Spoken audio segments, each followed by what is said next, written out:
My name is Morgan Freeman, and I'm here too. Hey, old man, what are you doing here? You're not supposed to be here. But Mom said I was allowed on the Xbox. Hey, can you come closer to me for a second so I can hear you better? Just come closer to my ear. I can smell you. Well, now you're going into the bin. And just to make sure he goes down. Okay, so now he's gone. We can actually get to work. We can get down to business.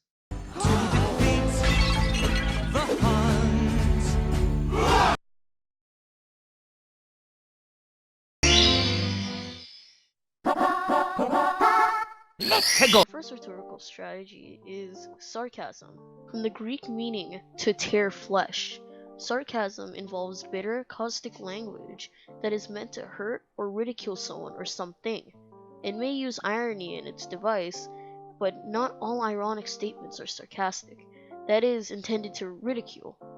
When well done, sarcasm can be witty and insightful. When done poorly, it's simply cruel. Wow, I couldn't have guessed that, is an example of sarcasm, because it shows little to no enthusiasm. Instead of using an exclamation point, which shows excitement, by using a period, this makes it a lot less exciting and have no reason to what was said previously. You'll know me as a gamer. I have to give examples in other ways as well. Okay, so this player, for example, is a wonderful player. He's the greatest alive. He's just amazing because he uses his recovery so well. So he's such an amazing player. That's why he lost. Our second word is colloquial. The use of slang or informalities in speech or writing, not generally acceptable for formal writing. Colloquialisms give a work of conversational familiar tone. Colloquial expressions in writing include local or regional dialects. She'll drink Coke. This is used as a generic term for cocaine, and not just to refer to the brand of Coke. Up, bed not. This is an adjective verb pronoun, which means better not. You bed not be on jumping on my bed. You bed not I went to bed without eating dinner. You bed not come home after you got beat up. You bed not be having knots in your bed. Our third word is pedantic. An adjective that describes words, phrases, or general tone that is overly scholarly, academic, or bookish. Largely because of US leadership, nuclear weapons no longer target our homes. We could relax.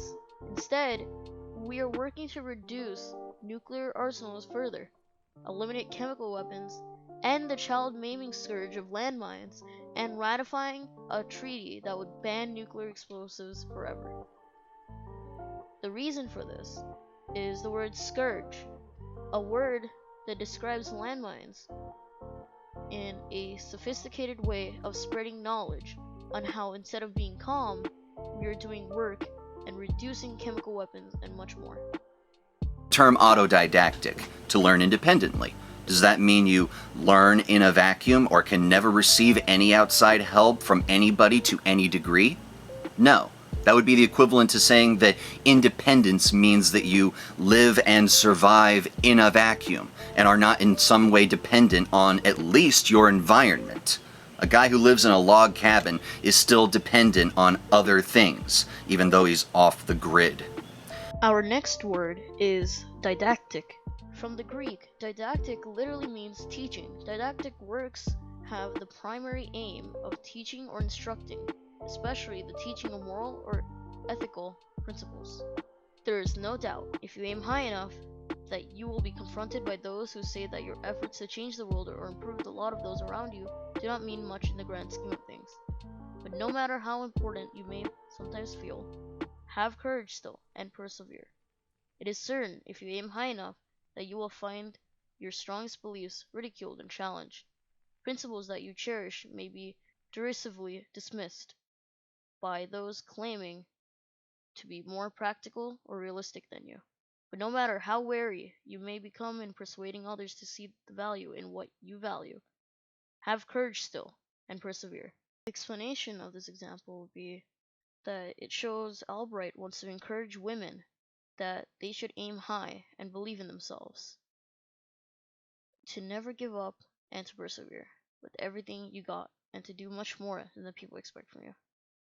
Hello class, today we're going to be learning about ethical and moral lessons. Let's start from the one right now.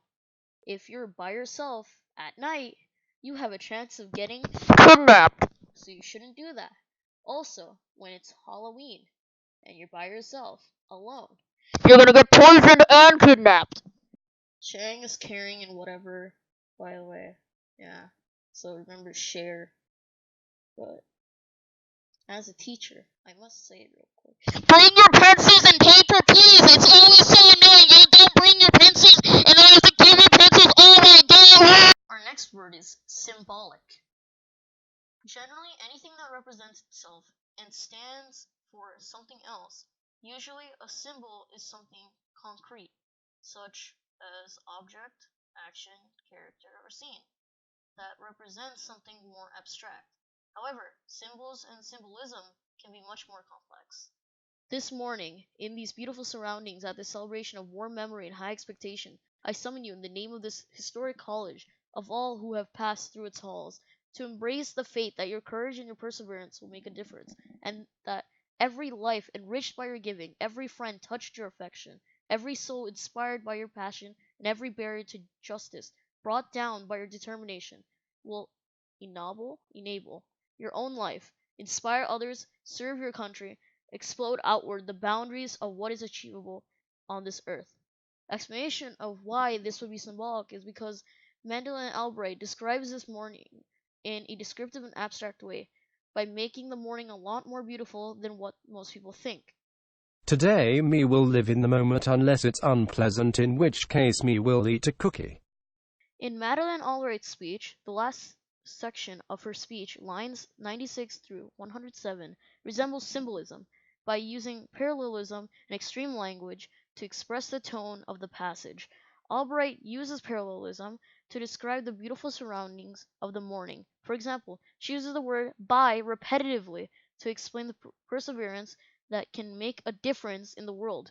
Albright also uses extreme language to emphasize the beauty that can come out of the possible change in the world today. Albright uses both parallelism and extreme language to express symbolism in her speech to her listeners.